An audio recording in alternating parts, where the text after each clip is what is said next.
नमस्कार, स्वागत है आपका खबरों का पंचनामा में। मैं हूं आपके साथ प्रगति चतुर्वेदी। हम लेकर आए हैं देश और दुनिया की 5 बड़ी खबरें, जिस पर चर्चा करने के लिए हमारे साथ स्टूडियो में मौजूद हैं कैपिटल टीवी के editor in chief doctor Manish Kumar. Doctor साहब, बहुत बहुत स्वागत है। धन्यवाद। खबरों पर चर्चा की शुरुआत करेंगे, लेकिन सबसे पहले नजर डालते हैं हेडलाइंस पर।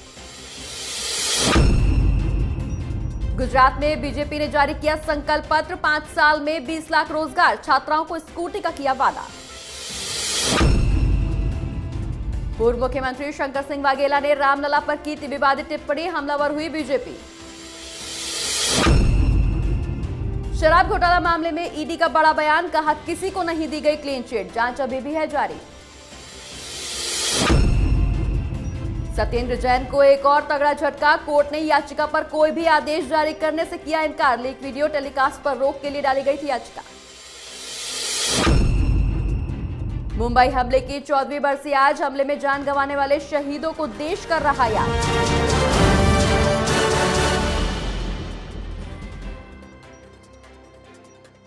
चलिए खबरों के सिलसिले की शुरुआत करते हैं आज की सबसे बड़ी खबर के साथ। गुजरात विधानसभा चुनाव के लिए सियासी दलों के नेता जोर शोर से प्रचार में जुटे हुए हैं। बीजेपी ने संकल्प पत्र भी जारी कर दिया है। घोषणा पत्र को लेकर राष्ट्रीय अध्यक्ष जेपी नड्डा ने कहा है कि किसी भी संभावित खतरे की पहचान के लिए एंटी रेडिकलाइजेशन सेल बनाई जाएगी, वही ऐसे तत्वों से निपटेगी। डॉक्टर साहब, संकल्प पत्र यहां पर जारी किया गया है, बीजेपी ने कई वादे किए हैं। देखिए, ये जो सबसे अहम और अनोखी चीज है वो है एंटी रेडिकलाइजेशन सेल।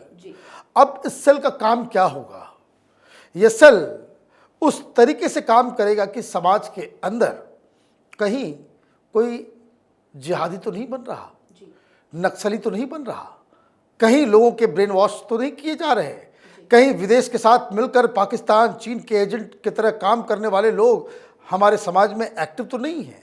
ये बहुत ही ज़रूरी है, क्योंकि जिस तरीके से खतरा देश के ऊपर मंडरा रहा है वो बता रहा है कि हर शहर, हर राज्य, हर तरफ इस तरह के स्लीपर सेल्स मौजूद हैं जो आए दिन हिंसा भड़काना चाहते हैं। और ऐसे में अगर राजनीतिक दल इस तरह के वादे अपने मैनिफेस्टो में करें जिससे राष्ट्रीय सुरक्षा, खास करके इंटरनल सिक्योरिटी, वो मजबूत हो, ये स्वागत योग्य है। बाकी और भी बहुत सारे वादे किए गए हैं, नौकरियों को लेकर के, लड़कियों को स्कूटी देने को, ये आम बातें थी। लेकिन इस मैनिफेस्टो में जो सबसे यूनिक चीज़ है वो एंटी रेडिकलाइजेशन सेल है, जिससे हिंदुस्तान जिहादियों और नक्सलियों से लड़ने के लिए थोड़ा और मजबूत हो जाएगा। तो देश को विरोधियों से बचाने के लिए एक और बड़ा कदम बीजेपी उठाने जा रही है। बढ़ते आगे बात अब अगली बड़ी खबर की। गुजरात में चुनाव प्रचार के बीच पूर्व मुख्यमंत्री शंकर सिंह वाघेला ने भगवान को लेकर विवादित बयान दिया है।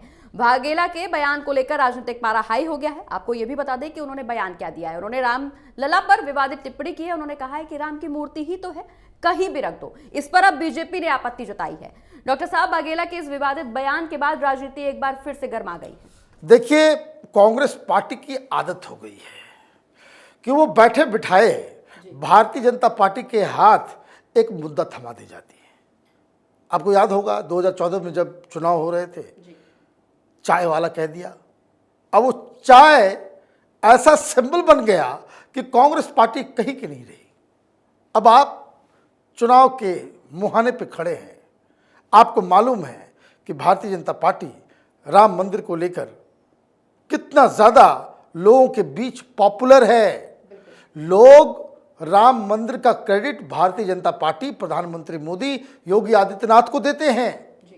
और आप जो इस चुनाव में मुद्दा नहीं था, अभी तक तो मैंने सुना नहीं कि प्रधानमंत्री मोदी ने अयोध्या में भगवान श्री राम के मंदिर को लेकर के कोई बयान दिया हो। गुजरात में किसी लीडर ने ये बात नहीं कही। योगी आदित्यनाथ भी थे, लेकिन उन्होंने रामलला का जिक्र तक नहीं किया। आप बैठे बिठाए आपने बीजेपी की कैंपेनिंग शुरू कर दी।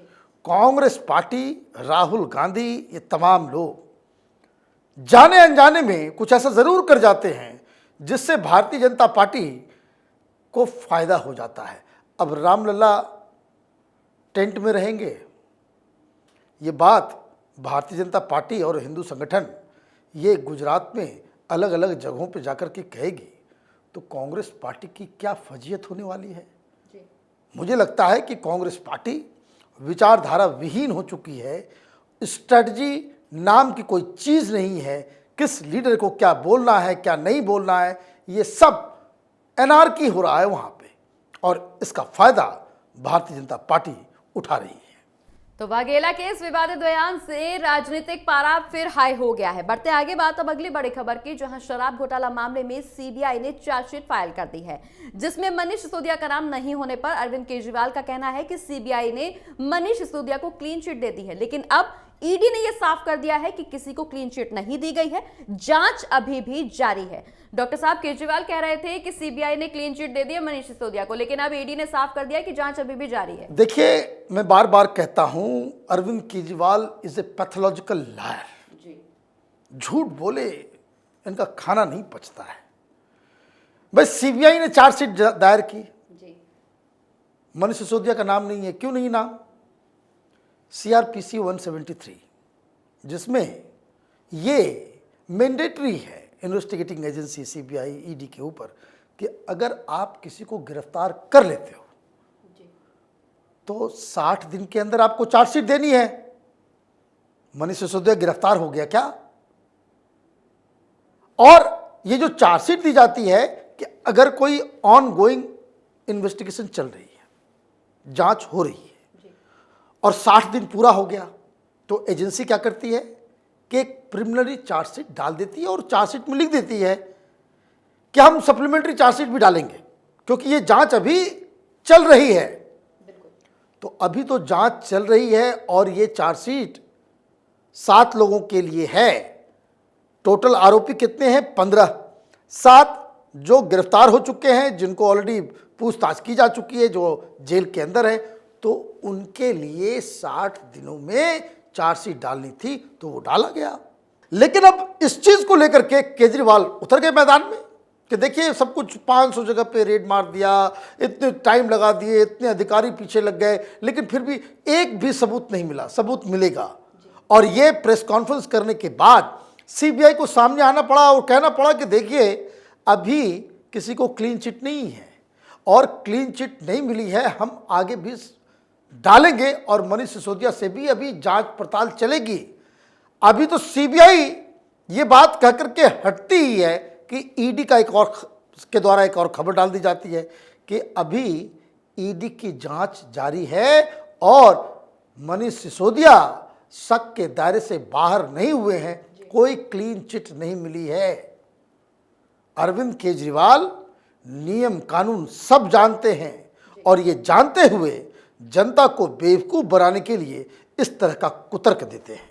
खैर, जांच अभी भी जारी है, बहुत कुछ सामने आना अभी भी बाकी है। बढ़ते आगे बात अब अगली बड़ी खबर की। सत्येंद्र जैन को एक और बड़ा झटका लगा है।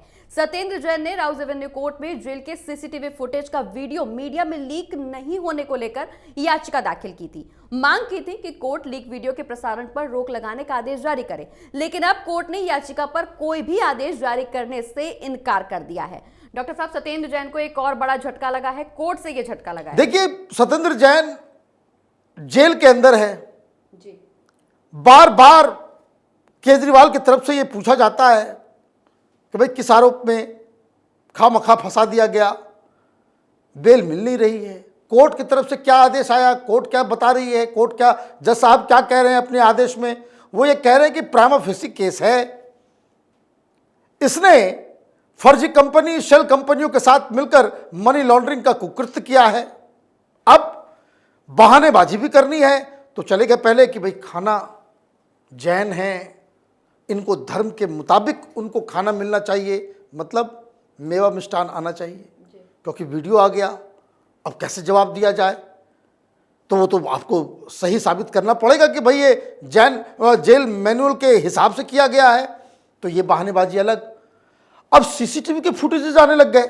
आज तो एक नया वीडियो एक और आया, जेल अधिकारी जो सस्पेंड हो गया, वो कमरे में टहल बुल रहा था, वो बातचीत कर रहा था।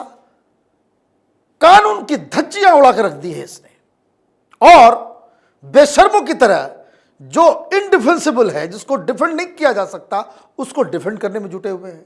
अब ये लोग चाहते हैं कि भाई सीसीटीवी कैमरा जो है, जो लगा हुआ, उसका वीडियो बाहर ना आए। अभी तो 4 है, अभी और भी बाकी है, और बहुत दूसरे टाइप का भी वीडियो है।